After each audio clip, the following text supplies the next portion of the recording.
Ilang minuto ako di nakapagsalita, kinilig muna bago nakapag-chat.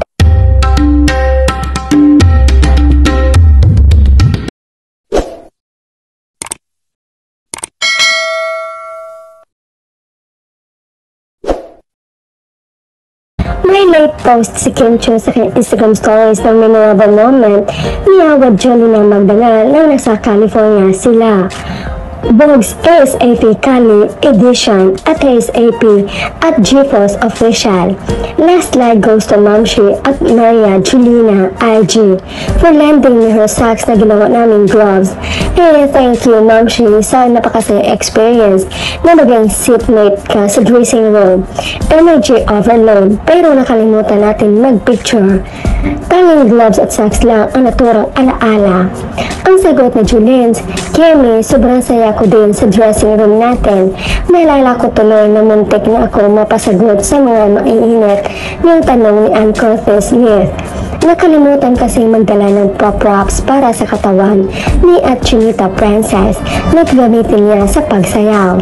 Tamang may dala ang singer-actress na TV host na si Julins at iyon ang ginamit ni Kim. Enjoy ang dalawa sa loob ng dressing room na naglapit sa kanilang para nagkahulihan ng loob. Pareho kasing jolly ang dalawang superstars ng kanilang henerasyon. Samantala, kapansin-pansin sa comment section ang hirit ng isang fan. Hot ng wifey mo at Paolo Avellino. Paano mo kinakaya ito? Alang wifey na pala ang tawag ng Kim Pao fandom sa ka-love team ni Paolo. Anong say mo dyan at Chinita Princess?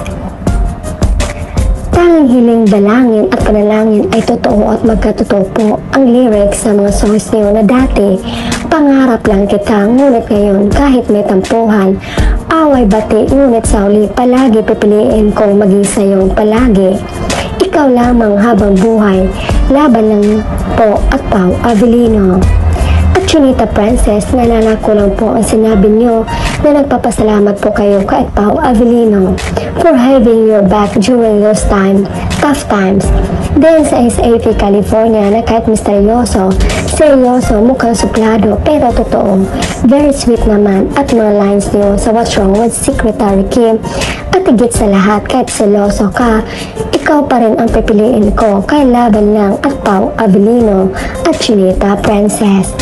Ay ang cutie pero maghintay kami sa photo dump ni Popsi Pao. Wala akong masabi, napapaka-A ka na lang talaga, love you both, stay in love. Ilang minuto ako di nakapagsalita, kinilig muna bago nakapag-chat. My Kim Pao, love you both, I'm just so happy for you. Really appreciate what you choose to share to us, to more memories and places to visit.